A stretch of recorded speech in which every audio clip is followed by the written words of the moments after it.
ଏହା ହେଉଛି ଆଜ୍ଞା ଆମର 57 ନମ୍ବର ଜାତୀୟ ରାଜପଥ। ଏହାର ଅବସ୍ଥା ବର୍ତ୍ତମାନ ଆପଣମାନେ ଦେଖିପାରୁଥିବେ।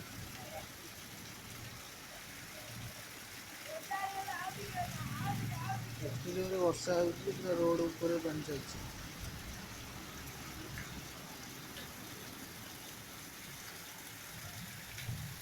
ଏହା ବେଜିଂର ଅତି ଗୁରୁତ୍ୱପୂର୍ଣ୍ଣ ଛକ ବୋଲି ଜଣାଯାଏ।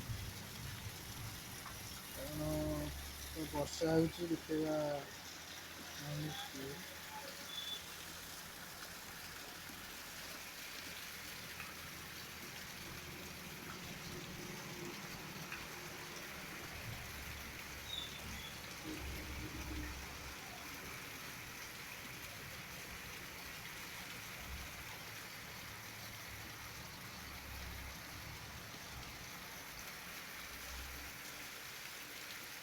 ଆପଣ ଦେଖିପାରୁଥିବେ ଯଦି 57 ନମ୍ବର ଜାତୀୟ ରାଜପଥର ଅବସ୍ଥା ଏପରି, ତାହେଲେ ଆମର ଗ୍ରାମ୍ୟ ସଡ଼କ ଗୁଡ଼ିକ କେମିତି ହେଇଥିବ।